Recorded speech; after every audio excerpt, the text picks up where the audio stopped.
আমরা এর আগেও বহু খবর করেছি এবং গতকালও আসানসোলের রেল কলোনি নিয়ে বা রেলপাড়া নিয়ে আমরা খবর করেছি বৃষ্টি হলে কি অবস্থা হয় সেই অঞ্চলগুলিতে।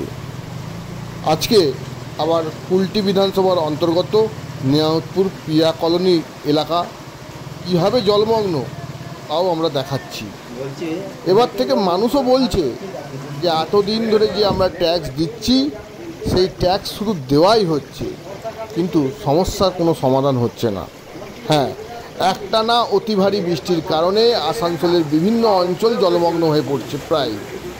একই সাথে আসানসোলের কুলটি বিধানসভার অন্তর্গত নিয়ামতপুর প্রিয়া কলোনি এলাকাও জলমগ্ন। এলাকার নর্দমা ভর্তি হয়ে জল রাস্তার উপর দিয়ে বইছে। এলাকার মানুষের বক্তব্য, একটানা অতি ভারী বৃষ্টি হলেই জলমগ্ন হয়ে পড়ে, এমনকি জল বাড়ির ভেতরে ঢুকে যাচ্ছে। সাধারণ মানুষ অসুবিধায় পড়ছে, কিন্তু কেউ দেখার নেই। প্রত্যেকবারই আশ্বাস মেলে, প্রত্যেকবার প্রতি মুহূর্তে ট্যাক্স নেওয়া হয়, কিন্তু সাধারণ মানুষের কোনো কাজ হচ্ছে না।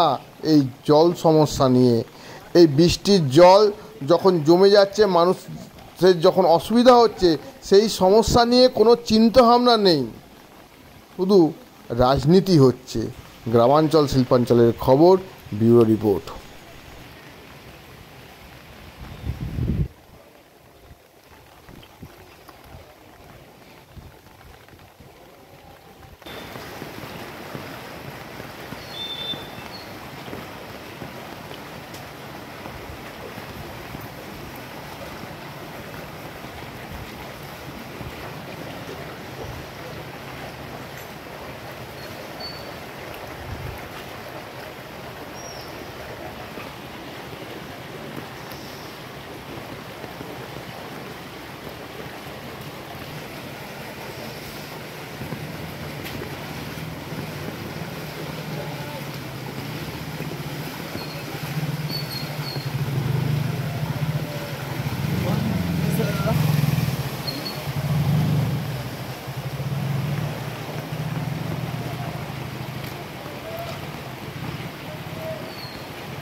লোক উপরে থাকলে ঠিক আছে, কিন্তু নামে তো যেতে হবে রাস্তা তো না, না যেতে হবে ওখানে আছে বললেন বর্ষাকাল দিকে দেখতে দিকে জায়গা তো এগুলো মিলে তারা বুঝতে পারছে যে একবার বর্ষাটা দেখে দেবে না, সেদিন ওই বিরাট জলটা দিকে নিয়েছিল বর্ষাকাল ওরা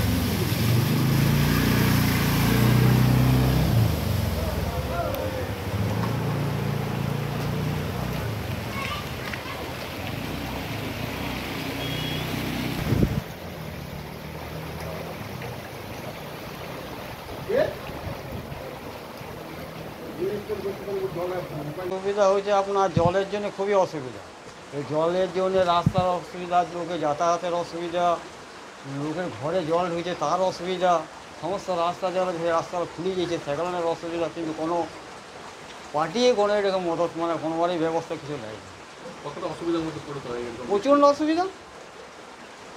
এই যে আজ ধরুন জল কম আছে, এইটার উপরে মোটামুটি 60-70 জল ঢুকেছে, কোনো রকম কোনো কিছু ব্যবস্থা, কোনো ব্যবস্থা কিছু নাই। 2.5 ফুট 3 ফুট জল ঘুষে যাবে। কি নাম?